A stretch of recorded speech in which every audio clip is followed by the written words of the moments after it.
चारू की फैमिली कुछ ही देर में यहाँ पर पहुंच रही है। क्या? चारू की फैमिली यहाँ पर आ रही है? आयुष्मान ने धानी को देखकर उससे पूछा। तब धानी ने अपना सिर हिलाकर जवाब दिया, हाँ, अभी कुछ देर पहले चारू के पिता का कॉल आया था और चारू ने उन्हें राम की हालत के बारे में बताया, जिसके बाद वो लोग यहाँ पर आ रहे हैं। धानी की बात सुनकर ध्रुव ने सबको देखते हुए कहा, आई थिंक हम में से कुछ लोगों को यहाँ से चले जाना चाहिए। यहाँ जितने ज्यादा लोग रहेंगे उतना ही उन लोगों का शक बढ़ेगा। ध्रुव की बात अभी खत्म भी नहीं हुई थी कि तभी वाणी ने उसे डांटते हुए कहा, ध्रुव, यहाँ मेरे बेटे की जिंदगी खतरे में है और तुम्हें उसकी सच्चाई के सामने आने की फिक्र है। मैं यहाँ से उसे छोड़कर कहीं नहीं जाऊंगी जब तक उसे होश न आ जाए। मैं यहाँ से कहीं नहीं जाने वाली। वाणी की जिद को देखकर यशवर्धन राजपूत ने उसके पास आकर कहा, वाणी, मैं जानता हूँ कि तुम्हें उसकी चिंता है, लेकिन चारू अभी जिस सिचुएशन में है, हम उसे इतनी बड़ी सच्चाई नहीं बता सकते। वो पहले ही बहुत बड़े सदमे में है। जी आंटी, मैं और मेरा पूरा मेडिकल टीम यहीं पर है। मैं पल पल की खबर आप सबको देता रहूंगा। पार्थ ने आगे बढ़कर वाणी से कहा, आप चिंता मत कीजिए, राम को कुछ नहीं होगा। मैं अपनी पूरी कोशिश करूंगा। पार्थ की बात सुनने के बावजूद वाणी वहां से नहीं जाना चाहती थी। सब वाणी को समझाने की कोशिश में लगे हुए थे। तभी ध्रुव के पास एक मैसेज आया, जिसे देखते ही ध्रुव वहां से बिना कुछ कहे निकल गया। वही शहर के दूसरे कोने में एक सुनसान सड़क पर किंगसुक बिरला अपनी बड़ी सी गाड़ी के बोनट पर बैठा हुआ था। उसके हाथ में गन थी, तो वही उसके ठीक बगल में आयुष्मान सिंघानिया खड़ा था। उन दोनों की ही आंखें बिल्कुल लाल थी। उन्हें देखकर कोई भी डर सकता था। रात का अंधेरा, सुनसान इलाका और तेज चलने वाली हवाएं। आसपास कुछ और गाड़ियां खड़ी थीं, जिनकी हेडलाइट से वहां हल्की रोशनी बनी हुई थी। तभी वहां काले रंग की एक बड़ी सी वैन आकर रुकी, जिसमें से कुछ बॉडीगार्ड्स निकले। साथ ही वो एक आदमी को घसीटते हुए बाहर लेकर आए। उस आदमी के मुंह पर पट्टी बंधी हुई थी। हाथ पीछे की तरफ बांधकर उन बॉडीगार्ड्स ने पकड़ रखा था। उस आदमी ने पुरानी पैंट शर्ट पहनी थी, जो कई जगह से फट चुकी थी। बाल काफी बिखरे और गंदे दिख रहे थे, तो दाढ़ी भी काफी लंबी लंबी थी। उसके कपड़ों से तो देखकर वो कोई बिजनेसमैन लग रहा था, लेकिन जो उसकी हालत थी, वैसे में कोई उसे बिजनेसमैन कैसे कह सकता था। बॉडीगार्ड्स ने उस आदमी को खींच कर लाकर अचानक ही किंगसुक बिरला के सामने फेंक दिया। उस आदमी की आंखों में एक अजीब सा डर लग रहा था। उसके माथे पर पसीना था।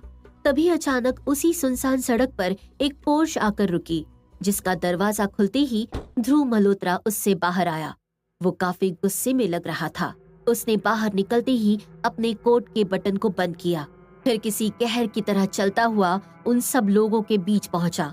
जैसे ही उसने वहां अपने घुटनों के बल बैठे उस आदमी को देखा, वो अचानक ही उसके पास गया और उसका कॉलर पकड़कर उसके मुंह पर 2-4 घूंसे लगाते हुए गुस्से में कहा, तूने राम पर गोली चलवाई तो उसके एक्सीडेंट और इन सब के पीछे भी तू ही था।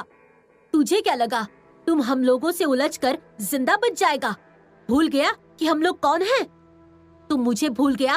तू भूल गया कि ध्रुव मल्होत्रा कौन है? ध्रुव काफी गुस्से में था।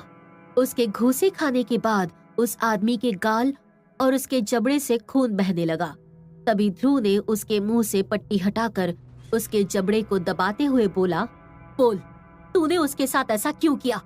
तेरी दुश्मनी तो मुझसे थी, तो तुझे मेरे पास आना चाहिए था। तू उसके पास कैसे गया? तुझे उसकी सच्चाई कैसे पता चली? ध्रुव काफी गुस्से में लग रहा था, जिसे ऐसे देखकर वो आदमी अचानक ही हंसने लगा।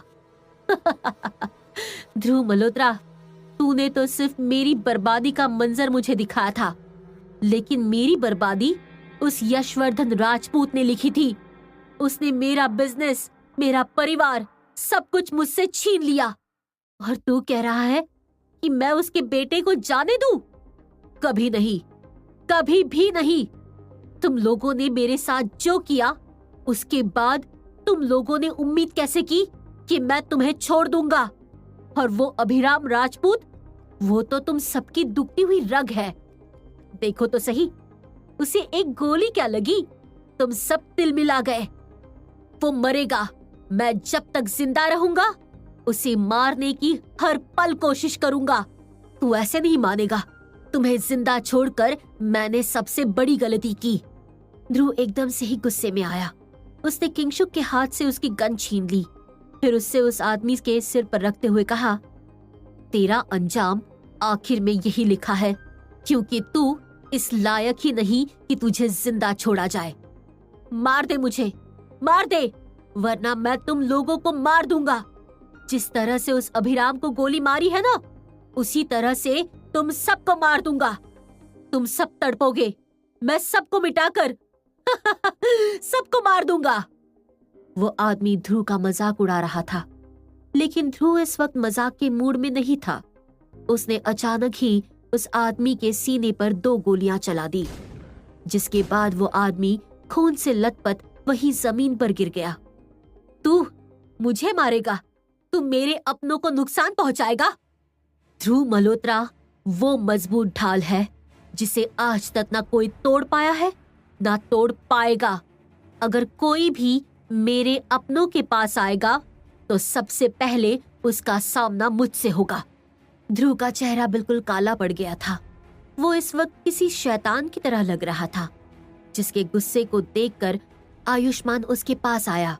उसने उसके हाथ से गन लेते हुए उसके कंधे को थपथपा कर कहा, शांत हो जाओ, ये मर चुका है। हमने सब कुछ चेक कर लिया, ये सब इसी ने किया है। वो नंबर जो राम ने हमें दिया था वो इसी के घर के पुराने नौकर का था, जिससे इसने चारू को कॉल किया था।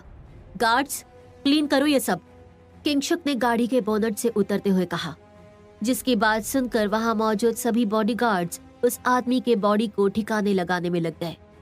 वहीं अस्पताल में वाणी को काफी समझाने के बाद वाणी वहां से जाने के लिए मान गई। तब पार्थ ने उन सभी को वहां से एक साथ जाने के लिए कहा।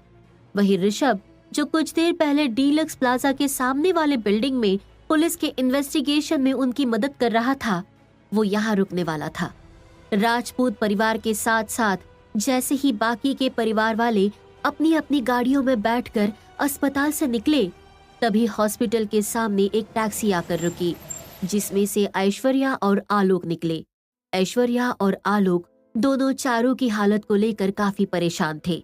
वो दोनों तेज कदमों से भागते हुए इमरजेंसी रूम की तरफ बढ़ गए। वो दोनों जैसे ही इमरजेंसी रूम के पास गए, उन्होंने देखा चारू वहां पर अकेले बैठी हुई थी, जिसे देखकर ऐश्वर्या दौड़कर उसके पास गई।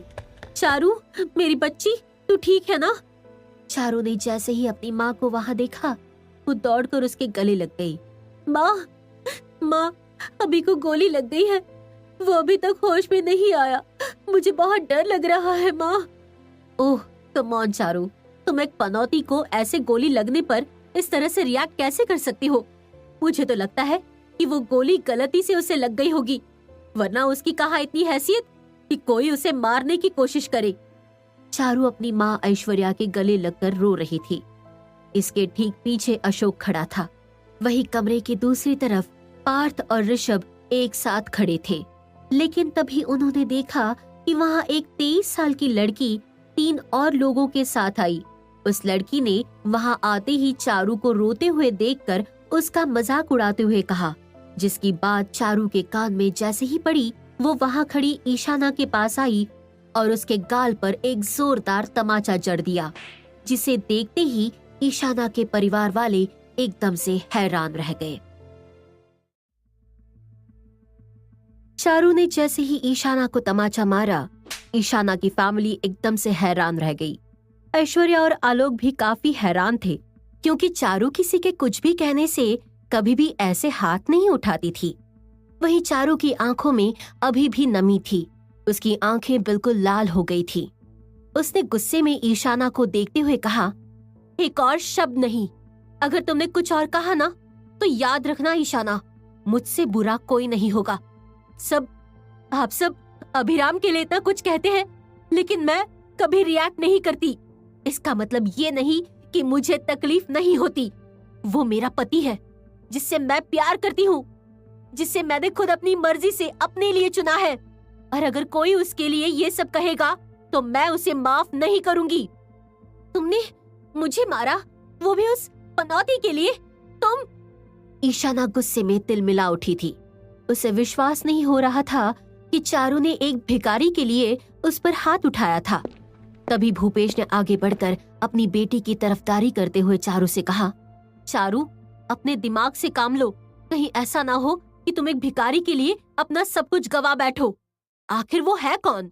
कोई भी नहीं। तुम मेरी कंपनी में काम करती हो, मैं तुम्हें सैलरी देता हूँ, और तुम मेरी बेटी पर हाथ उठा रही हो। चले जाइए, मुझे कुछ नहीं सुनना। और अगर आप मुझे निकालना चाहते हैं तो निकाल सकते हैं, पर अभी यहाँ से चले जाइए। चारू भूपेश की आंखों में आंखें डालकर उसे घूर रही थी। आज उसे अभिराम के अलावा कोई और नजर नहीं आ रहा था, जिसे ऐसे देखकर भूपेश ईशाना का हाथ पकड़कर अपने परिवार के साथ वहां से चला गया। जिनके जाते ही चारू एकदम से ही लड़खड़ा गई। तभी ऐश्वर्या ने उसे आगे बढ़कर पकड़ लिया। चारू, तू ठीक है ना? तू खुद को संभाल, तूने अपनी क्या हालत बना रखी है। ऐश्वर्या ने चारू को संभालकर कॉरिडोर की कुर्सी पर बिठाया, जिसे देखकर आलोक भी परेशान खड़ा था। वहीं इमरजेंसी वार्ड की दूसरी तरफ पार्थ और ऋषभ खड़े थे। वो चारू के गुस्से और अभिराम के लिए उसके प्यार को देखकर बस उसे देखते रह गए। उन्हें अब समझ में आ रहा था कि इतना सब कुछ होने के बावजूद अभिराम चारू के साथ उसके घर में क्यों रह रहा था। उसने चारू को सच न बताकर उसका दिल ना दुखाने का फैसला क्यों किया था। चारू की हालत देखकर ऐश्वर्या पार्थ के पास आई, जिसने अभी भी अपने सर्जरी वाले कपड़े पहने थे। डॉक्टर, अब वो कैसा है? उसे होश आया? ऐश्वर्या के पूछने पर पार्थ ने मायूस होते हुए जवाब दिया, नहीं, अभी तक उसे होश नहीं आया, पर शायद सुबह तक उसे होश आ जाए। हमारी पूरी टीम अपनी तरफ से कोशिश कर रही है। ऐश्वर्या ने चारू की हालत देखकर इससे ज्यादा कुछ नहीं कहा। वो सब वहीं बैठे अभिराम के होश में आने का इंतजार कर रहे थे। जिनके पास पार्थ और ऋषभ भी खड़े थे, वहाँ 2 बॉडीगार्ड्स थे। उनमें से एक ने ऋषभ के कान में कुछ कहा, जिसकी बात सुनकर वो पार्थ के साथ वहाँ से तुरंत चला गया। उसके जाने के बाद वो दोनों बॉडीगार्ड्स दरवाजे पर खड़े अभिराम की पहरेदारी कर रहे थे। वहीं ऋषभ पार्थ के साथ पार्थ के कैबिन में आया। पार्थ का अस्पताल में अपना एक बहुत बड़ा कैबिन था, जिसमें कई सारी किताबें, एक्सरे, अल्ट्रासाउंड और कई सारी रिपोर्ट्स रखी हुई थी। उसका पूरा ऑफिस बिखरा हुआ था। वो दोनों जैसे ही अंदर आए, उन्होंने देखा वहाँ ध्रुव, आयुष्मान और किंगशुक पहले से ही मौजूद थे। ध्रुव, क्या हुआ? वो कहाँ है? पार्थ ने अंदर आते ही ध्रुव से पूछा, जिसकी बात पर ध्रुव ने उखड़ते हुए जवाब दिया, वही है जहाँ पर उसे होना चाहिए था। उसे उसकी सही जगह पहुंचा दिया गया है। डोंट वरी, सिचुएशन हमारे हाथ में है। बस अभिराम ठीक हो जाए, उसके बाद सब ठीक हो जाएगा। आयुष्मान ने उन सबको देखते हुए कहा। लेकिन वो सभी दोस्त परेशान थे। वो सब वहाँ बिल्कुल शांत बैठे हुए थे। तभी एक नर्स दौड़ते हुए अंदर आई। उसने पार्थ को देखते हुए बताया, सर, पेशेंट को होश आ रहा है, प्लीज अब चलिए। उस नर्स की बात सुनते ही वो सभी दोस्त एकदम से ही अपनी जगह से खड़े हो गए। पार्थ उस नर्स के पीछे दौड़ता हुआ अभिराम के वार्ड के अंदर आया। चारू, ऐश्वर्या और आलोक तीनों ही बाहर बेचैनी से खड़े थे। चारू अंदर जाना चाहती थी, लेकिन बॉडीगार्ड्स ने उसे अंदर जाने से रोक दिया था। वो छटपटा रही थी। तभी पार्थ, आयुष्मान, किंगशुक, ध्रुव और ऋषभ राय सब एक साथ पहुंचे। वो सीधा वार्ड के अंदर गए। उन सभी बड़ी हस्तियों को ऐसे बिना किसी परमिशन के वार्ड के अंदर जाते देख सब हैरान रह गए। यहाँ तक कि चारू भी सोच में पड़ गई। वो अभिराम की पत्नी थी, लेकिन उसे भी अंदर जाने से रोक दिया गया था। लेकिन वो सब जिनका अभिराम से कोई रिश्ता नहीं था, वो लोग अभिराम के लिए परेशान थे। इधर वार्ड के अंदर अभिराम ने धीरे धीरे अपनी आंखें खोली। उसका चेहरा बिल्कुल सफेद पड़ गया था। वो काफी कमजोर दिख रहा था। उसने जैसे ही अपने चारों तरफ नजर डाली, उसे अपने सभी दोस्त आंखों के सामने नजर आए, जिन्हें देखते ही उसने अपने मुंह से लगे ऑक्सीजन मास्क को निकालते हुए उन लोगों से पूछा, चारू, चारू कहाँ है? वो ठीक है, बाहर ही है, पर तू बता, तू कैसा है? तुझे दर्द हो रहा है या कुछ और प्रॉब्लम हो रही है? पार्थ ने जल्दी से अभिराम को चेक करते हुए उससे पूछा, जिसकी बात पर अभिराम ने हंसकर जवाब दिया, हाँ दर्द तो हो रहा है। तुम सब मेरा सिर जो खाने के लिए आ गए हो, मुझे पता है तुम सबके यहाँ रहते मैं चैन से नहीं रह सकता, और यही सब सोचकर मेरा सिर दर्द हो रहा है। साले, तुझे अभी भी यही बकवास सूझ रही है? हम सबकी जान निकाल दी थी तूने। किंगशुक ने अभिराम की बातों पर उसे डांटते हुए कहा, जिसकी बात सुनकर ध्रुव ने तुरंत ही मजाक करते हुए कहा, देख ले राम, तेरे घायल होने का फायदा कैसे उठा रहे हैं। पॉलिटिशियन साहब मजाक मजाक में रिश्ता जोड़ रहे हैं। वैसे तो प्रिया के सामने कुछ बोलने की हिम्मत नहीं होती, लेकिन पीठ पीछे तुझे साले साहब बना रहे हैं। ध्रुव, मेरा मतलब वो नहीं था। तुम ना बातों को खींचो मत, ठीक है? किंगशुक ने ध्रुव की बातों पर उसे घूरते हुए जवाब दिया। वो सब दोस्त जो अभिराम को खतरे में देखकर अभी भी सीरियस और टेंशन में दिख रहे थे, अब फिर से उनके चेहरे पर अब मस्ती छलकने लगी थी। वो सब एकदम से ही अभिराम के गले लग गए। अभिराम उन सब के ऐसे अपने ऊपर आने से इरिटेट होकर हिलते हुए उनसे खुद से दूर करने लगा। मुझसे दूर हटो, कोई देखेगा तो क्या समझेगा? तुम लोग मुझे दबाकर मारना चाहते हो क्या? अभिराम की बातें सुनकर ध्रुव ने और जोर से उसे पकड़ते हुए कहा, हाँ बिल्कुल, कोई और तुझे क्या मारेगा? हम है ना, हमारे अलावा तुझे कोई और मार ही नहीं सकता। ध्रुव की बातें सुनकर सभी हंसते हुए उससे अलग हो गए। तब अभिराम ने उन सबको देखकर उनसे पूछा, वैसे तुम्हें पता चला कि वो गोली किसने चलाई थी? मैं जहाँ तक सोच पा रहा हूँ तो मेरी नजर में कोई भी ऐसा नहीं है जो मुझे गोली मार सके। क्या तुम्हें पता है? अभिराम के सवाल को सुनकर सब फिर से गंभीर हो गए।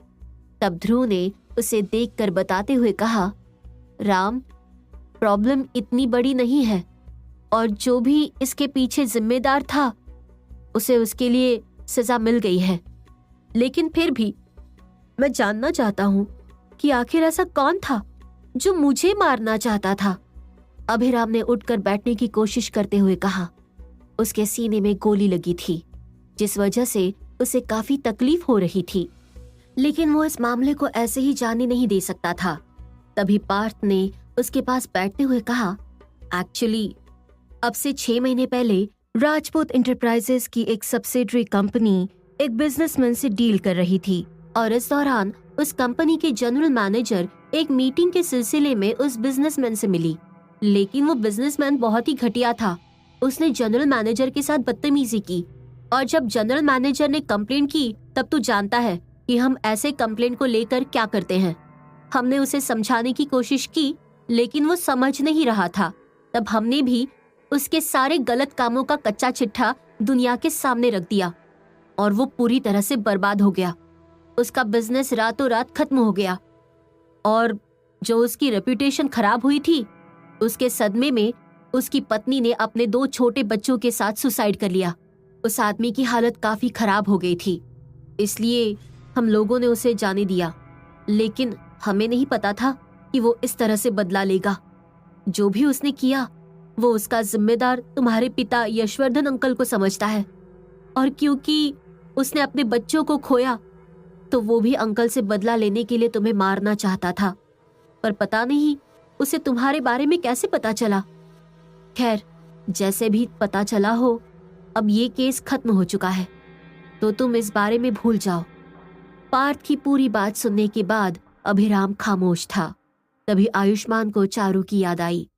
उसने अपने सभी दोस्तों को देखते हुए कहा, ठीक है, ये सारी बातें हम बाद में कर लेंगे, लेकिन पहले यहाँ से चलते हैं, ताकि भाभी राम से मिल सके। काफी देर से इंतजार कर रही हैं, और ये बेचारा भी उन्हीं को देखना चाहता है। क्या करे, हम खूबसूरत होते तो ये हमें ही देखने की सोचता।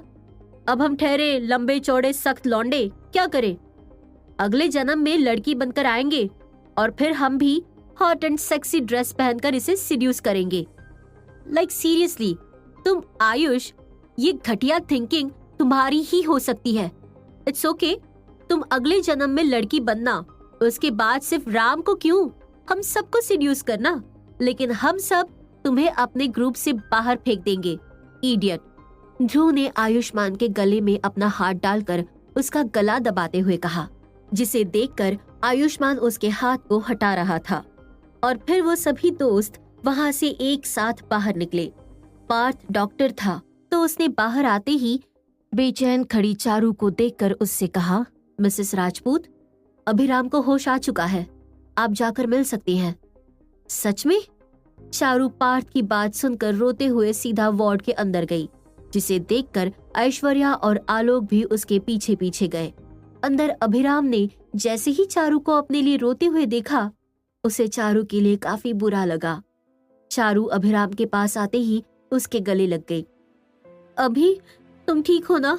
तुमने मुझे कितना डरा दिया था, मुझे लगा मैं तुम्हें खो दूंगी। तुम ऐसा क्यों करते हो? I am sorry Charu, I am really sorry. आगे से ऐसा कुछ नहीं होगा, अभिराम ने चारू को समझाते हुए कहा। चारू काफी रो रही थी, जिसे देखकर अभिराम को भी बुरा लग रहा था। तभी उसकी नजर ऐश्वर्या और आलोक पर गई। वो दोनों अभिराम को निहार रहे थे। ऐश्वर्या के हाव भाव पहले से काफी नर्म नजर आ रहे थे। वही चारू कुछ देर तक रोने के बाद उससे अलग हुई। तभी राम ने ऐश्वर्या और आलोक को देखकर कहा, मम्मी पापा, आप दोनों यहाँ पर? सॉरी, मेरी वजह से आप दोनों को परेशान होना पड़ा। नास पीटे, निखट्टू, नकारे, तुझे पता है तूने मेरा कितना वक्त बर्बाद किया? एक तो आज रात घर पर नहीं आया, हमारे लिए खाना नहीं बनाया, और फिर तेरी वजह से हमें पूरी रात जागना पड़ा। तुझे क्या लगता है हम तेरे चौकीदार हैं या नौकर हैं जो तेरी खिदमत करते बैठेंगे? ऐश्वर्या ने अभिराम के पास आकर उसे डांटते हुए कहा, एक बात कान खोलकर सुन ले, जितनी जल्दी हो सके उतनी जल्दी घर आ और फिर से अपना काम संभाल। मुझसे इस उम्र में इतना काम नहीं होता, समझ में आई बात? और अगर तुझे काम नहीं करना ना, तो अपने बॉस से बोल दे, जिसकी वजह से तुझे गोली लगी है, कि वो नौकर भिजवा दे। ऐश्वर्या अभिराम को डांट रही थी, लेकिन उसकी आवाज पहले से बहुत अलग लग रही थी। उसकी आंखों में भी नमी थी, जिसे देखकर अभिराम ने मुस्कुराते हुए ऐश्वर्या से पूछा, आप मुझे लेकर परेशान हैं? आपको डर लग रहा था कि मुझे कुछ हो ना जाए? आपको सच में डर लग रहा था? अभिराम के सवालों को सुनते ही ऐश्वर्या जो उसे डांट रही थी, वो भी एकदम से चुप हो गई। ऐसा लग रहा था जैसे उसके पास सारे शब्द खत्म हो गए हो। पर फिर उसने तुरंत ही अपनी नजरों को इधर उधर करते हुए उससे कहा, क्या बकवास कर रहे हो? मुझे तेरी फिक्र होगी? तू तो है ही पनौती। तेरे आने के बाद मेरी बेटी की जिंदगी खराब हो गई है। अगर तू ना होता तो मेरा कोई बड़े घर का जमाई होता जो हमेशा मेरा ख्याल रखता, तेरे जैसा नहीं। चलिए जी, मुझे बहुत नींद आ रही है, सुबह होने वाली है। इसका क्या है, ये तो बिस्तर पर पड़ा रहेगा। ऐश्वर्या की इन बातों को सुनकर अभिराम के साथ साथ चारू और आलोक की होठों पर भी मुस्कुराहट आ गई। आलोक ने ऐश्वर्या के साथ जाने से पहले अभिराम के सिर पर हाथ रखा और फिर वहां से चला गया। जिसके जाते ही चारू ने अपने सामने बैठे मुस्कुराते हुए अभिराम को देखकर गंभीरता से पूछा, अभी तुम पर ये गोली किसने चलवाई? तुम्हारी किसी से क्या दुश्मनी थी? और ये सब जो अभी तुम्हारे वार्ड में आए थे, उनसे तुम्हारा क्या रिश्ता है? तुम्हारे सीईओ, तुम्हारे बॉस मिस्टर यशवर्धन राजपूत का बेटा इतना कुछ होने के बावजूद सामने क्यों नहीं आया? बताओ, मुझे इन सभी सवालों के जवाब चाहिए। चारू ने अभिराम से जो सवाल पूछे थे, उसे सुनकर अभिराम हैरान रह गया। वही चारू उसके सामने बैठी अपने सवालों के जवाब का इंतजार कर रही थी। अभी तुम मुझे ऐसे क्यों देख रहे हो? मैंने जो अपनी आंखों से देखा वो सच था क्या? कुछ ऐसा है जो तुम मुझसे छुपा रहे हो? तुम्हें पता है, मुझे झूठ से नफरत है। दुनिया में मुझे चाहे कोई भी झूठ बोले, मुझे कोई फर्क नहीं पड़ता, लेकिन मैं ये बर्दाश्त नहीं कर सकती कि तुम मुझसे झूठ बोलो।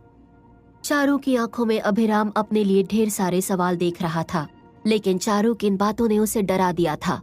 वो बेबस चारू के सामने बैठा सोच रहा था कि वो चारू से सच कहे या अभी भी अपने झूठ को जारी रखे। तभी अचानक ध्रुव अंदर आया और उसने उन दोनों को देखकर मुस्कुराते हुए कहा, अभिराम, एक्चुअली अभी अभी मेरे दोस्त मिस्टर राजपूत का कॉल आया था, जो ओसवाल क्लाइंट है। उनके साथ कुछ ही देर में उसकी वो मीटिंग है जिसके लिए वो प्रेस कॉन्फ्रेंस के बाद तुरंत यहाँ से निकल गया था। लेकिन अभी भी वो तुम्हारे लिए थोड़ा परेशान है, वो तुमसे बात करना चाहता है। ध्रुव की बात सुनते ही चारू कंफ्यूजन में उसे और अभिराम को देखने लगी। तभी ध्रुव ने अपना फोन अभिराम की तरफ बढ़ा दिया, जिसे देखकर अभिराम ने कंफ्यूजन में उसे अपने कान के पास रखा। तभी सामने से उसे पार्थ की आवाज आई, कुछ बोलना मत, बस चुपचाप सुनो। आई नो कि तुम अपनी वाइफ से झूठ नहीं बोलना चाहते, पर तुम्हारी हालत अभी भी ठीक नहीं है। तुम्हें आराम करना चाहिए। ये सब चीजें तुम बाद में भी कर सकते हो, ठीक है? ध्रुव जो भी कह रहा है और कर रहा है उसे करने दो। फोन पर पार्थ की बात सुनने के बाद अभिराम ने धीमी आवाज में कहा, ठीक है मिस्टर राजपूत। अभिराम ने इतना कहकर ध्रुव का फोन उसे वापस कर दिया। तभी ध्रुव ने मुस्कुराकर चारू को कहते हुए कहा, don't worry Mrs Rajput, actually मेरे बेस्ट फ्रेंड ने अभिराम के ट्रीटमेंट का सारा खर्चा उठाने की बात की है। आप थक गई होंगी, सुबह होने वाली है, आप घर जाकर थोड़ा आराम कर लीजिए। यहाँ पर मेडिकल स्टाफ अभिराम का अच्छे से ख्याल रखेगा। अभिराम वाणी टेलीकॉम सर्विस के सीईओ का असिस्टेंट है, हम उसे ऐसे ही नहीं छोड़ सकते। अभिराम हमारे लिए एक बहुत यूजफुल एसेट है, और आप जानती हैं कि एक बिजनेसमैन किसी चीज का ध्यान रखे या ना रखे, अपनी कीमती एसेट का ध्यान जरूर रखते हैं। वेल, मैं भी बहुत थक चुका हूँ, तो अब मैं भी जा रहा हूँ।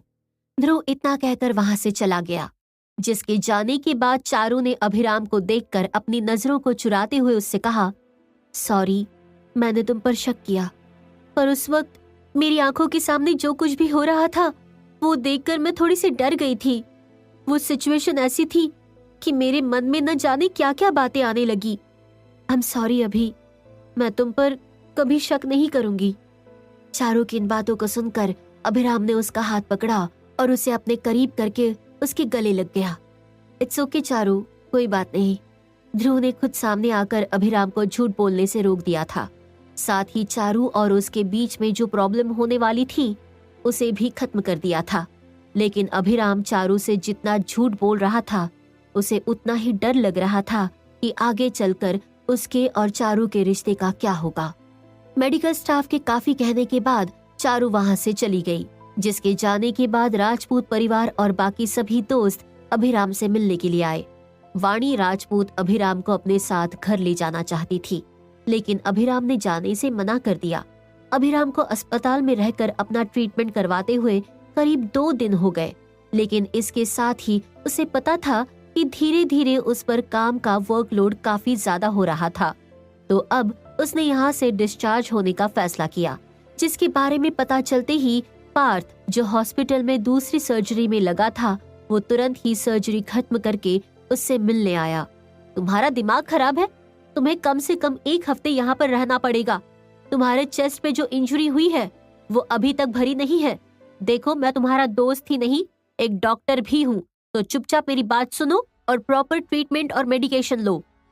पार्थ, मैंने चारू को ऑलरेडी कॉल करके बता दिया है, मैं यहाँ से जा रहा हूँ।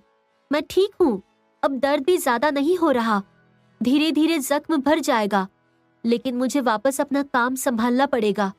तुम जानते हो, प्रेस कॉन्फ्रेंस के बाद कंपनी में कई कॉल्स आ रहे हैं, कई सारे नए क्लाइंट्स आ रहे हैं, इन्वेस्टर्स आ रहे हैं, उन सब से मिलना है।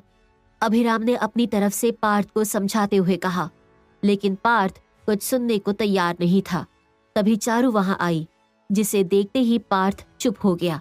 तभी चारू ने पार्थ को देखकर उससे पूछा, डॉक्टर राय, अभी अभी राम ने कहा कि वो यहाँ से डिस्चार्ज होना चाहता है, क्या अभिराम का यहाँ इतनी जल्दी डिस्चार्ज होना ठीक रहेगा? चारू की बातें सुनकर पार्थ मना करना चाहता था, लेकिन अभिराम ने उसे मजबूर कर दिया था। तो अब उसने चारू को देखते हुए कहा, मिसेस राजपूत, आप अभिराम को यहाँ से ले जा सकती हैं, लेकिन आपको खास तौर पर उसका ध्यान रखना होगा कि ये टाइम पर अपनी दवाइयाँ ले और टाइम पर खाना खाए। पार्थ की बात सुनकर चारू ने मुस्कुरा कर कहा, आप उसकी चिंता मत कीजिए, मैं हर बात का ध्यान रखूंगी। चारू ने कुछ ही देर में अभिराम के डिस्चार्ज की फॉर्मेलिटीज पूरी की और फिर अभिराम को वहां से लेकर अपने घर के लिए निकल गई। हर जगह प्रेस कॉन्फ्रेंस के सक्सेस की चर्चा हो रही थी। यही नहीं, उस प्रेस कॉन्फ्रेंस में जो बड़ी बड़ी हस्तियां आई थीं, उनकी भी बातें चल रही थी। सभी जानना चाहते थे कि आखिर उन सब का वाणी टेलीकॉम सर्विस से क्या रिश्ता था और वो सब वहां पर क्यों आए थे। वही आयुष्मान सिंघानिया ने अपने डिजिटल टीम की मदद से अभिराम पर गोली चलने वाली न्यूज को दबा दिया था। इसके बदले वो दूसरी न्यूज चला रहा था, जिससे सभी परिवार के बिजनेस और उनके पर्सनल बिजनेस को भी काफी फायदा पहुंच रहा था, क्योंकि यहाँ कोई ऐसा नहीं था जो राजपूत इंडस्ट्रीज को नहीं जानता था। अभिराम चारू के साथ जब घर पहुंचा तब ऐश्वर्या ने किसी तरह की कोई कड़वी बात उससे नहीं कही। अभिराम ने पूरे दिन आराम किया और फिर से अपने ऑफिस जाकर काम करना शुरू कर दिया। वैसे तो उस हादसे और प्रेस कॉन्फ्रेंस को 1 हफ्ता हो गया था, लेकिन अभी भी हर जगह वाणी टेलीकॉम सर्विस और राजपूत परिवार के वारिस की चर्चा बनी हुई थी। यहाँ तक कि वाणी टेलीकॉम सर्विस के सभी एम्प्लॉयज भी इस बारे में बात कर रहे थे। साथ ही वो अपने सीईओ के असली चेहरे को देखने की जद्दोजहद में लगे थे। वो जब भी अभिराम के कैबिन के बाहर से गुजरते तो इस ताक में रहते कि कहीं से उन्हें एक झलक मिल जाए। सबसे बड़ी हैरानी की बात तो ये थी कि उनके कंपनी का सीईओ कब आता था और कब जाता था, उन्हें आज तक पता नहीं चल पाया था। ना ही उन्हें ये पता था कि वो किस गाड़ी से आता था, किस वक्त आता था। यहाँ तक कि उसके असिस्टेंट भी कुछ बताने को तैयार नहीं थे।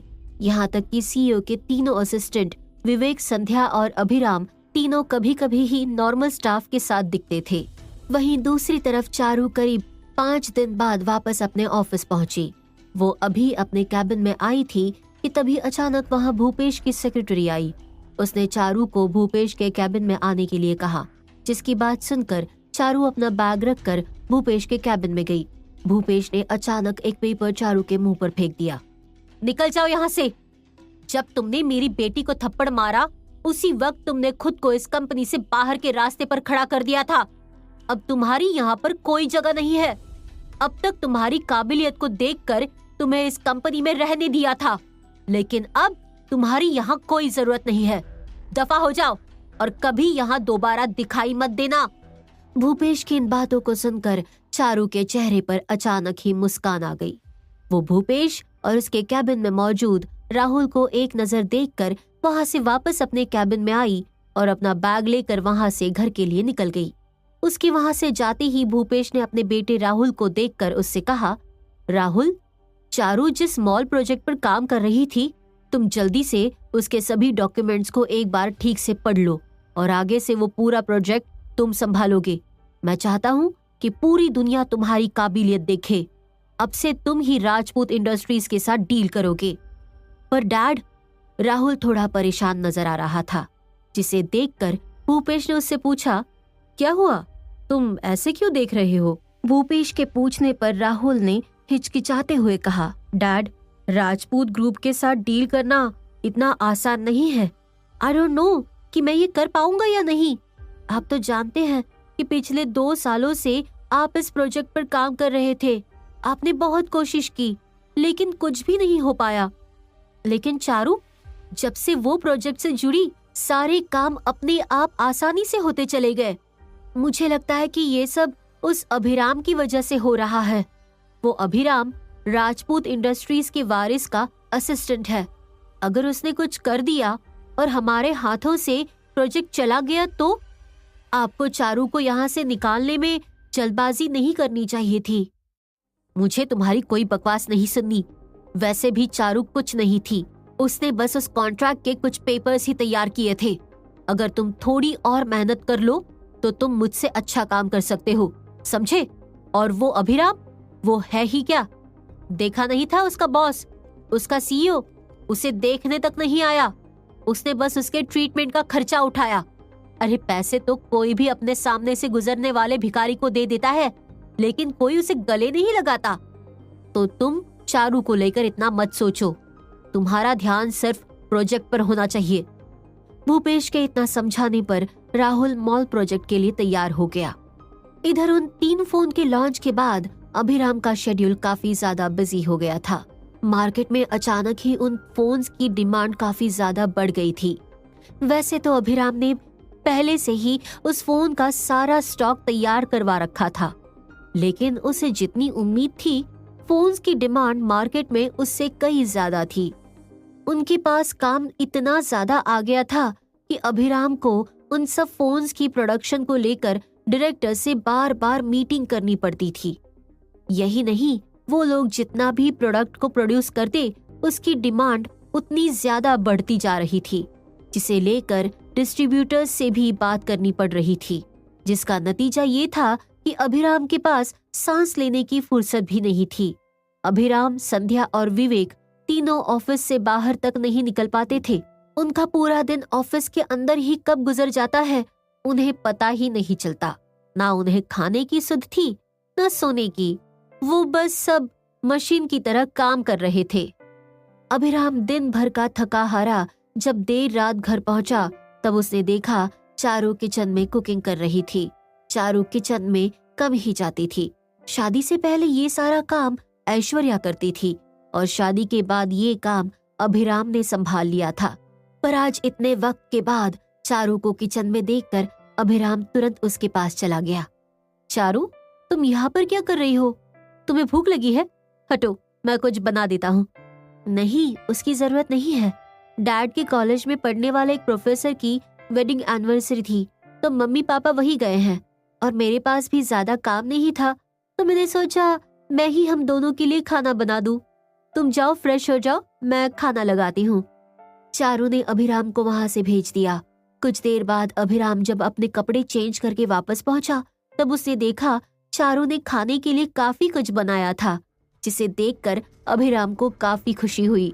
वो दोनों साथ बैठकर डिनर कर रहे थे, लेकिन तभी अभिराम ने चारू के उतरे हुए चेहरे को देखकर उससे पूछा, चारू, तुम कुछ परेशान लग रही हो। काम में कोई परेशानी है? देखो, तुम मुझसे कुछ भी शेयर कर सकती हो। सब ठीक है ना? अभिराम के इन सवालों को सुनकर चारू परेशान नजरों से उसे देखने लगी। वो अभिराम को अपनी परेशानी बताकर उसे इस घायल हालत में और परेशान नहीं करना चाहती थी। चारू ने अभिराम के सवालों को सुनकर मुस्कुराते हुए तुरंत जवाब दिया, कुछ खास नहीं, बस ऐसे ही। तुम खाना खाओ ना और बताओ कैसा बना है। काफी दिनों बाद मैंने कुछ बनाया है। चारू ने मुस्कुराकर बात टालने की कोशिश की, लेकिन अभिराम ने तुरंत उसका हाथ पकड़ लिया। चारू, तुम मुझसे चाहकर भी झूठ नहीं कह सकती। सच सच बताओ, क्या बात है? अभिराम के इतना पूछने के बाद चारू ने अपनी नजरों को नीचे टेबल की तरफ करते हुए उससे जवाब दिया, आज मैं ऑफिस गई थी और अंकल ने मुझे वहां से निकाल दिया। मुझसे मॉल प्रोजेक्ट छीन लिया। अब मेरे पास कुछ भी नहीं है। तो सोच रही थी कि जब तक कोई दूसरी नौकरी नहीं मिल जाती तो घर पर रहकर घर का थोड़ा काम कर लूं। वैसे भी तुम्हारी तबीयत ठीक नहीं है, तो तुम घर का काम कैसे करोगे? खैर, अच्छा ही है, तब तक तुम भी रिकवर हो जाओगे और मुझे कोई नई नौकरी मिल जाएगी। क्या? पर अचानक? चारू, वो तुम्हें ऐसे कैसे निकाल सकते हैं? उन्होंने खुद तुम्हें वो मॉल प्रोजेक्ट दिया था, तो फिर वो निकालेंगे कैसे? क्या कुछ हुआ है? सच सच बताओ।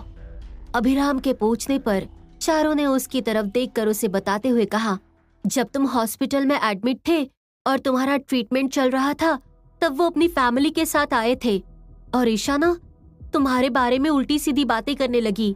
मुझे गुस्सा आ गया था और मैंने गुस्से में ईशाना को थप्पड़ मार दिया। वो मुझे नौकरी से निकालकर इस बात का बदला ले रहे हैं। चारू के चेहरे पर हल्की सी मुस्कान हर वक्त बनी हुई थी, जिसे देखकर अभिराम ने उसके गालों पर अपना हाथ रखकर उससे पूछा, तुमने मेरी वजह से ईशाना पर हाथ क्यों उठाया? चारू, तुम्हें अपने बारे में सोचना चाहिए था। तुम जानती हो, तुम बहुत मुश्किल से उस कंपनी में अपनी जगह बनाकर वहां रह रही हो, तो फिर तुमने ऐसा क्यों किया? अभिराम, कोई भी तुम्हारे बारे में कुछ भी कहे मैं बर्दाश्त कर सकती हूँ, लेकिन कोई तुम्हें मरने के लिए कहे, मैं इस बात को नहीं जाने दे सकती। चारू की आंखों में अचानक आंसू आ गए। उसने अभिराम की आंखों में देखते हुए उससे कहा, तुम्हें पता है, जब डॉक्टर राय ने मुझसे कहा कि तुम्हें होश नहीं आया और कुछ भी कह पाना अभी मुश्किल है, तो मुझे कितनी तकलीफ हुई। मुझे कितना डर लग रहा था कि अगर तुम्हें कुछ हो गया तो मैं क्या करूंगी। मैं तुम्हें नहीं खो सकती। सबको लगता है कि तुम गरीब हो, तुम किसी काम की नहीं हो, लेकिन मेरे लिए तुम सबसे अनमोल हो। मैं तुम्हें नहीं खो सकती और मैं ये कभी बर्दाश्त नहीं करूंगी कि कोई तुम्हारे बारे में ऐसी बातें करे, कभी भी नहीं। अच्छा सॉरी बाबा, आगे से ऐसा कुछ नहीं होगा। अब तुम्हें मुझे लेकर परेशान होने की जरूरत नहीं है। अभिराम ने चारू के आंसू पोंछकर उसे अपने गले लगा लिया। पर अब अभिराम के दिमाग में चारू की नौकरी जाने की बात घूमने लगी। भूपेश जैसा चारू के साथ बर्ताव कर रहा था वो अभिराम को पहले ही पसंद नहीं था, तो अब उसने छोटी सी बात की वजह से चारू को उस नौकरी से निकाल दिया था जिसके लिए चारू इतनी मेहनत कर रही थी। अभिराम के जख्म अभी भरे नहीं थे तो वो आराम से अपने बिस्तर पर सो गया। चारू भी परेशान थी। अगली सुबह अभिराम के उठने से पहले चारू ने उसके ऑफिस जाने के लिए नाश्ता बना दिया। फिलहाल के लिए चारू जो घर पर थी वो अभिराम का सारा काम करने में उसकी मदद करती थी। अभिराम तैयार होकर ऑफिस के लिए निकल गया, जिसके जाने के बाद चारू घर पर बैठी घर के दूसरे कामों को करने लगी। कुछ देर बाद जब ऐश्वर्या और आलोक की आंख खुली, ऐश्वर्या बाहर आई तो वो चारू को आज घर पर देखकर एकदम से हैरान रह गई। चारू, तू आज ऑफिस नहीं गई? कल भी जल्दी आ गई थी। देख, वो निकम्मा अभी घर का काम नहीं कर सकता, इसका मतलब ये नहीं कि तू घर पर काम करने के लिए रुके। तू जा, मैं ये सब देख लूंगी। माँ, ऐसी बात नहीं है, आप जाइए, फ्रेश हो जाइए, मैं आपका और पापा का नाश्ता लगाती हूँ। चारू ने ऐश्वर्या को देखकर मुस्कुराते हुए जवाब दिया, लेकिन तभी ऐश्वर्या ने चारू की मुस्कुराहट में एक अजीब सी उदासी देखी, जिसे देखकर ऐश्वर्या तुरंत उसके पास आ गई। तू कुछ छुपा रही है, तू आज काम पर क्यों नहीं गई? चारू, मुझसे झूठ मत बोलना, तूने ईशाना को थप्पड़ मारा इसीलिए कहीं भूपेश भाई साहब ने तुझे काम से तो निकाल नहीं दिया? देख, जो भी बात है सच सच बता दे। माँ, गलती मेरी है और आप चिंता मत कीजिए, मैं कहीं और दूसरा काम ढूंढ लूंगी। वैसे भी यहाँ पर काम करके मुझे सिर्फ घुटन महसूस होती थी। चारू ने अपनी तरफ से ऐश्वर्या को समझाने की कोशिश की, लेकिन ऐश्वर्या काफी गुस्से में थी। चारू फिलहाल के लिए इस पूरे मामले को और उलझाना नहीं चाहती थी। उसने किसी भी तरह से ऐश्वर्या को भूपेश के घर जाने से रोक दिया। आलोक कुछ ही देर में नाश्ता करके अपने कॉलेज के लिए निकल गया, जिसके जाने के बाद चारू ने आज का दिन ऐश्वर्या के साथ बिताने का फैसला किया। वो अपनी माँ के साथ काफी दिनों बाद ऐसे अकेले घर पर थी। वहीं दूसरी तरफ भूपेश और राहुल दोनों ही मॉल प्रोजेक्ट पर काम कर रहे थे। राहुल ने आगे की स्ट्रैटेजी बनाकर भूपेश को सारे डॉक्यूमेंट्स सौंप दिए ताकि वो उसे देख सके, जिसे देखकर भूपेश ने खुश होते हुए कहा, वाह बेटा, मान गए। मुझे पूरी उम्मीद है कि जब ये मॉल प्रोजेक्ट पूरा होगा तब हमारा नाम भी राजपूत के साथ जुड़कर बहुत बड़ा हो जाएगा। फिर तो वो खन्नास भी कुछ नहीं होंगे, उन्हें भी पता चलेगा कि हम असल में कौन है। फिर वो लोग हमें कभी नीचा नहीं दिखा पाएंगे। जी डैड, बिल्कुल सही कह रहे हैं आप। राहुल अपने पिता से बात कर रहा था, तभी अचानक उसका फोन बजने लगा, जिसे देखकर राहुल ने तुरंत उसे रिसीव किया। जी, क्या? पर ऐसे कैसे? देखिए, सारी बात तो हो चुकी थी, तो फिर आप ऐसा कैसे कर सकते हैं? राहुल ने फोन पर बात करके गुस्से में फोन टेबल पर रख दिया, जिसे देखकर भूपेश ने कंफ्यूजन में उससे पूछा, राहुल, किसका फोन आया था और तू इतना गुस्से में क्यों लग रहा है? डैड, मिस्टर राजपूत के सेक्रेटरी रमेश चड्ढा का कॉल आया था, जो हमारे साथ उस मॉल प्रोजेक्ट पर काम करने वाला था। उसने कहा कि ये मॉल प्रोजेक्ट हमें नहीं मिलेगा। उसने ये मॉल प्रोजेक्ट चारू चतुर्वेदी के साथ साइन किया था, तो अगर हमारी कंपनी से चारू इस पर काम करेगी तो ही ये मॉल प्रोजेक्ट हमारी कंपनी को मिलेगा, वरना वो हमारे साथ मॉल प्रोजेक्ट नहीं करना चाहते। राहुल ने एक सांस में अपने पिता को सब कुछ बता दिया, जिसे सुनकर भूपेश एकदम से ही गुस्से में खड़ा हो गया। क्या? ये क्या बात हुई? वो लोग सिर्फ चारू के साथ काम करेंगे? चारू एक छोटी सी एम्प्लॉई है और उसे मैं जब चाहूं तब निकाल सकता हूं। डैड, वो लोग सुन ही नहीं रहे। रमेश चड्ढा ने साफ साफ कह दिया है कि अगर चारू उस प्रोजेक्ट में नहीं है तो ये प्रोजेक्ट हमारी कंपनी का नहीं रह सकता। राहुल की इस बात को सुनकर भूपेश सोच में पड़ गया कि वो क्या करे। अगर वो चारू के पास जाता तो इसका मतलब वो खुद उसे निकालने के बाद उसे वापस लाने के लिए उसके सामने झुकेगा, लेकिन इससे उसकी ईगो को ठेस पहुंचेगी। तो अब उसने कुछ सोचकर गुस्से में अपनी मुट्ठी बांधते हुए कहा, नहीं, मैं रमेश चड्ढा से खुद मिलने जाऊंगा। मैं उस चारू के सामने नहीं झुक सकता। भूपेश इतना कहकर वहां से गुस्से में निकल गया, जिसे देखकर राहुल परेशान था, क्योंकि राजपूत इंडस्ट्री चतुर्वेदी के सामने इतनी बड़ी थी कि वो ठीक से खड़े भी नहीं हो सकते थे। इधर अभिराम भी ऑफिस पहुंचकर अपने काम में लग गया था। उससे काफी सारे इन्वेस्टर्स मिलने आ रहे थे, जिनके साथ वो लगातार मीटिंग में बिजी था। वो कंपनी में प्रोडक्शन और मार्केटिंग पर ध्यान नहीं दे पा रहा था, जिसकी जिम्मेदारी उसने विवेक और संध्या को सौंप दी। उसे किसी भी तरह से वाणी टेलीकॉम सर्विस को नंबर 1 कंपनी बनाना था।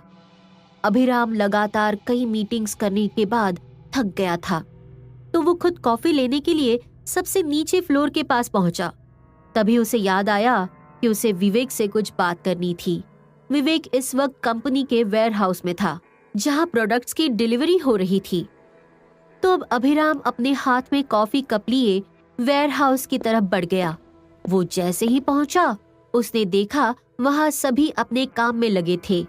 साथ ही फाइनेंस मैनेजर, जिसने पहले अभिराम को नुकसान पहुंचाने की कोशिश की थी, वो भी भारी भारी प्रोडक्ट्स के डब्बों को उठा रहा था।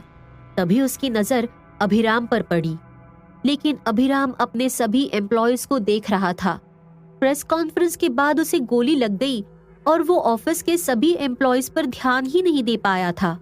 वैसे तो सभी एम्प्लॉयज ने अपनी अपनी तरफ से प्रेस कॉन्फ्रेंस की सक्सेस को मना लिया था, लेकिन जो लोग वेयर हाउस में काम करते थे, उन लोगों के लिए तो ऐसा कुछ नहीं हुआ था। वो छोटे छोटे एम्प्लॉयज अभी भी अपनी मेहनत मजदूरी में लगे थे, जो हमेशा कंपनी के बड़े पोजीशन वाले लोगों के नजरों से छुप जाते थे। ये देखते ही अभिराम को अंदाजा हुआ कि उसे इन पर भी ध्यान देना चाहिए, क्योंकि जितनी मेहनत बड़ी पोजीशन पर बैठा कोई एम्प्लॉय करता है, उतनी ही मेहनत लेबर्स भी करते हैं, जो भारी डब्बे और चीजों को इधर से उधर करते हैं। अगर इन्हें कंपनी से निकाल दिया जाए तो कंपनी का वजूद अपने आप में खोखला हो जाएगा। अभिराम उन सभी वर्कर्स को देखकर सोच में डूबा हुआ था कि तभी एक्स फाइनेंस मैनेजर अभिराम के पास आया। वो अभी भी अभिराम को लेकर काफी गुस्से में था। तुम यहाँ पर क्या कर रहे हो? क्या मुझे देखकर मुझे चिढ़ाने आए हो? तुम्हारी वजह से मेरा क्या हाल हुआ है? मैं यहाँ के रिस्पेक्टेड लोगों में था, लेकिन अब तुम्हारी वजह से मुझे ये सब करना पड़ा है। आई थिंक ये सब कुछ जो भी हो रहा है वो तुम्हारी ही कर्मों का फल है। अगर तुम ठीक से सारे अकाउंट्स प्रिपेयर करते और मुझे नुकसान पहुंचाने की कोशिश नहीं करते, तो अभी भी तुम फाइनेंस मैनेजर होते। यहाँ ये सब नहीं करते। अभिराम ने एक ही बार में उस आदमी को उसी के एटीट्यूड में जवाब दिया, जिसकी बातें सुनकर वो बस अपना गुस्सा दबाए अभिराम को देखता रह गया। तभी अचानक वहाँ वेयर हाउस में काम करने वाला एक एम्प्लॉई अभिराम के पास आया। वो उसके कंधे पर हाथ रखकर खड़ा हो गया। हाय अभिराम, तुम यहाँ पर? मुझे तो लगा था कि तुम अपना प्रमोशन होने के बाद हम सबको भूल ही जाओगे। वो एम्प्लॉई अभिराम को देखकर अभी उससे मुस्कुराकर बात कर रहा था। तभी उसने देखा कि वहाँ लॉजिस्टिक डायरेक्टर संध्या और विवेक थे, जिन्हें देखते ही उसने वापस अपने काम पर लगते हुए अभिराम से कहा, वैसे तुम भूलना मत, हमारे कॉलेज का रीयूनियन कल रात है, आना जरूर, सब लोग बहुत एक्साइटेड हैं। कल रात को हमारे कॉलेज का रीयूनियन? अभिराम को इस बात की कोई खबर ही नहीं थी। वो तो अपने काम के चक्कर में सब कुछ भूल ही गया था। लेकिन अब उस एम्प्लॉय की बातें सुनकर अभिराम को याद आया, कल उसके कॉलेज का रीयूनियन था और वो एम्प्लॉय भी राम के ही कॉलेज में उसके साथ पढ़ा करता था। अभिराम उसकी बात सुनकर अभी सोच में डूबा वही खड़ा था। तभी लॉजिस्टिक डायरेक्टर ने वहां पहुंचते ही अपने वेयर हाउस के एम्प्लॉयज को देखते हुए कहा, तुम सब यहाँ पर ऐसे क्यों खड़े हो? तुम्हारे पास बहुत ज्यादा फ्री टाइम है। आज ही सारे प्रोडक्ट्स की डिलीवरी होनी चाहिए। जल्दी जल्दी काम करो, और अगर अपने दोस्तों से मिलना है और उनसे बातें करनी है तो कंपनी से बाहर करना। लॉजिस्टिक डायरेक्टर के वहां आते ही सभी अपने अपने काम पर लग गए। तभी विवेक अभिराम के पास चलकर आया। तुम यहाँ पर क्या कर रहे हो? तुम्हें कुछ चाहिए था? विवेक की बात सुनकर अभिराम ने कहा, हाँ, मुझे तुमसे कुछ बात करनी थी। चलो आराम से बैठकर बात करते हैं। अभिराम की बात सुनकर विवेक उसके साथ सीईओ के कैबिन की तरफ बढ़ गया, लेकिन तभी रास्ते में अचानक ही अभिराम के फोन पर एक मैसेज आया, जिसे अभिराम देखते ही हंस पड़ा। उसके हाथ में पड़ी कॉफी भी एक बार को छलक गई, जिसे देखते ही विवेक ने कंफ्यूजन में पूछा, क्या हुआ? तुम ऐसे हंस क्यों रहे हो? तुम खुद ही देख लो। अभिराम ने इतना कहकर अपना फोन स्क्रीन विवेक की तरफ कर दिया, जिसे देखते ही विवेक का चेहरा बिल्कुल अजीब सा हो गया। अभिराम ध्रुव की भेजी हुई वीडियो देखकर काफी खुश था और वो अपने काम पर लग गया। प्रेस कॉन्फ्रेंस के बाद से न सिर्फ इन्वेस्टर्स और क्लाइंट्स अभिराम से मिल रहे थे, पर उसके पिता यशवर्धन राजपूत ने अपनी कुछ जिम्मेदारियों को भी अभिराम को सौंप दिया था, जिसके बाद अभिराम के पास सांस लेने की फुर्सत भी नहीं थी। वहीं दूसरी तरफ चारू और ऐश्वर्या को काफी वक्त के बाद एक साथ कुछ वक्त मिला था। उन दोनों ने दिन भर थोड़ी बहुत शॉपिंग की और फिर रेस्टोरेंट में खाना खाया। उनका पूरा दिन कैसे बीत गया उन्हें पता ही नहीं चला। वैसे तो ऐश्वर्या काफी गुस्से में थी, लेकिन अपनी बेटी के साथ थोड़ा वक्त बिताकर उसे भी बहुत अच्छा लग रहा था। वो दोनों दिन भर के थके हारे शाम को घर पहुंचे। तभी चारू ने शॉपिंग बैग्स को सोफे पर रखते हुए अपनी माँ ऐश्वर्या से पूछा, वैसे माँ, आज रात आप खाने में क्या खाएंगी? मैं सोच रही थी कि आज मैं आपका फेवरेट राजमा चावल बनाऊं। काफी दिन हो गए हैं और अगर आप मेरी मदद कर देंगी तो और भी अच्छा होगा, क्योंकि आपके हाथों का स्वाद किसी और के हाथों में मिलता ही नहीं। तो ये क्यों नहीं बोलती कि तुझे काम करने का मन नहीं है? ऐश्वर्या ने अपनी जगह से उठते हुए कहा, जिसकी बात सुनकर चारू ने किसी बच्चे की तरह मुस्कुरा दिया। तभी अचानक उनके घर की डोरबेल बजी। अभी शाम का वक्त हुआ था। इस वक्त ना आलोक आता था और ना ही अभिराम के आने का वक्त हुआ था। वो तो दोनों ही उसकी आवाज सुनकर एकदम से चुप हो गई। तब ऐश्वर्या दरवाजा खोलने के लिए बाहर आई। ऐश्वर्या ने जैसे ही दरवाजा खोला, भूपेश को अपने सामने देखकर उसका गुस्सा फूट पड़ा। आप यहाँ पर क्या कर रहे हैं? इतना सब कुछ करके आपका मन नहीं भरा? अगर आप यहाँ पर फिर से कोई प्रॉब्लम क्रिएट करने आए हो तो यहाँ से लौट जाइए। मेरी बेटी वैसे ही बहुत कुछ बर्दाश्त कर चुकी है और उसी ने मुझे रोक रखा है, वरना किसी की भी इतनी हिम्मत नहीं थी कि कोई मेरी बेटी को उस कंपनी से निकाल सके। वो कंपनी सिर्फ आप लोगों की नहीं है, हमारी भी है। वो तो अच्छा है कि माँ जी अभी तीर्थ पर गई हैं, वरना मैं आप लोगों को बताती। आप लोगों ने जो किया है उसकी कोई माफी नहीं है। इधर ऐश्वर्या सुनाई जा रही थी, वहीं भूपेश काफी परेशान दिख रहा था। तभी चारू ऐश्वर्या के ऐसे चिल्लाने की आवाज सुनकर बाहर आई। उसने जब भूपेश को अपने घर के सामने देखा तो वो भी हैरान रह गई। अंकल, आप यहाँ पर क्या कर रहे हैं? चारू को वहां देखते ही ऐश्वर्या ने एकदम से ही दरवाजा भूपेश के मुंह पर बंद करते हुए कहा, कोई जरूरत नहीं है इन लोगों से बात करने की, चल अंदर, इन लोगों से हमारा कोई रिश्ता नहीं। ऐश्वर्या दरवाजा बंद कर रही थी, तभी भूपेश ने उसे रोकते हुए कहा, ऐश्वर्या, ऐश्वर्या, मेरी बात सुनो, प्लीज मेरी बात सुनो। मैंने जो कुछ भी किया उसका मुझे पछतावा है। मैं यहाँ चारू से माफी मांगने के लिए आया हूँ। क्या? ऐश्वर्या और चारू ने जैसे ही भूपेश की बात सुनी, वो दोनों हैरान रह गई। भूपेश ने दरवाजा खोला और फिर कुछ कदम चलकर अंदर आया। वो काफी परेशान लग रहा था। वही भूपेश ऐसे लोगों में से नहीं था जो इतनी आसानी से अपनी गलती मानकर किसी से माफी मांग ले। उसका बर्ताव कुछ अजीब लग रहा था, जिसे देखकर ऐश्वर्या ने कंफ्यूजन में पूछा, क्या कहा? आप माफी मांग रहे हैं? सच में?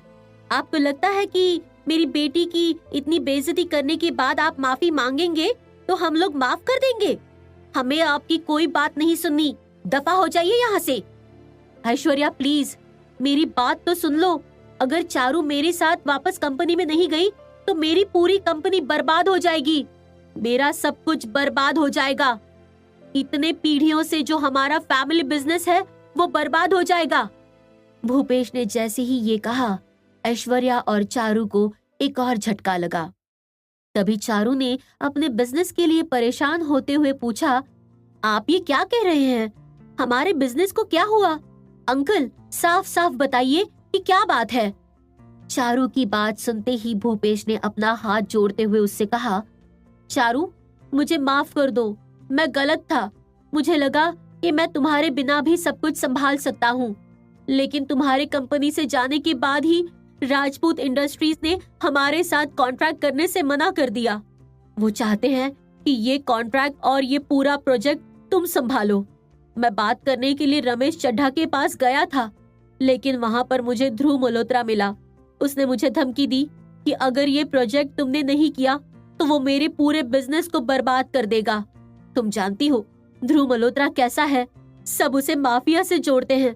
अगर ऐसा हुआ ना तो सब कुछ बर्बाद हो जाएगा। वो मुझे भी मार सकता है।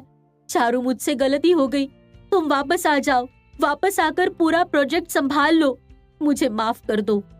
भूपेश अपना हाथ जोड़े चारू के सामने गिड़गिड़ा रहा था। न जाने उसके साथ वहाँ क्या हुआ था और ध्रुव ने क्या किया था, लेकिन चारू इतना तो समझ गई थी कि भूपेश काफी डरा हुआ था और चारू के पास भी कंपनी ना ज्वाइन करने की कोई खास वजह नहीं थी। वो तो जिस तरह से भूपेश ने उससे बात की थी और ईशाना ने जो भी बातें अभिराम को लेकर कही थी, उस वजह से उसे गुस्सा आ गया था।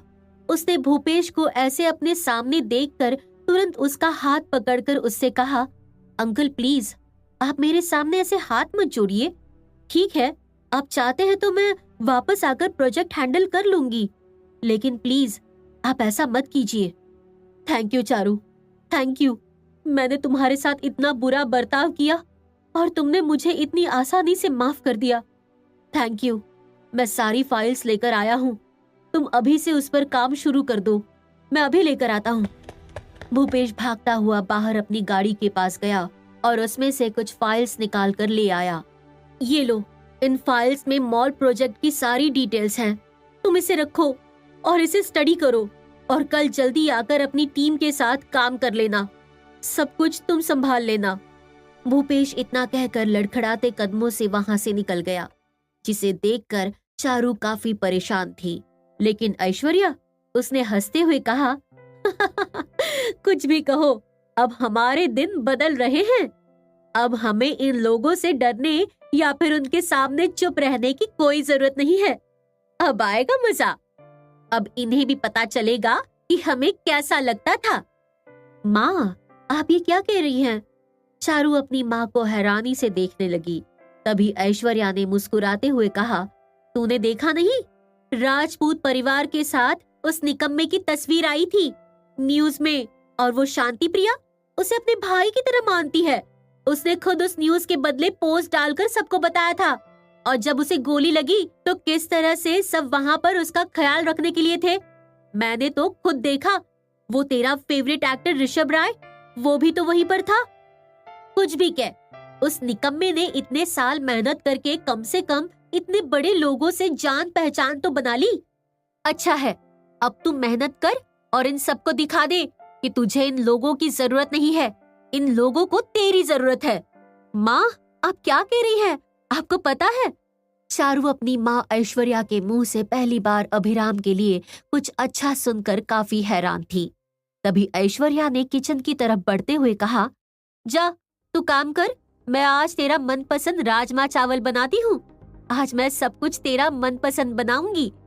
ऐश्वर्या को इतना एक्साइटेड देख चारू काफी हैरान थी, पर फिर वो अपना काम करने अपने कमरे में चली गई। उसके ऑफिस के जाने के बाद राहुल और सारे टीम मेंबर्स ने मिलकर जो चीजें की थी, चारू उन सब डॉक्यूमेंट्स को पढ़ने लगी। वहीं अभिराम भी अपने प्रोजेक्ट को लेकर बिजी था, तो उसे भी घर आने में काफी देर रात हो गई।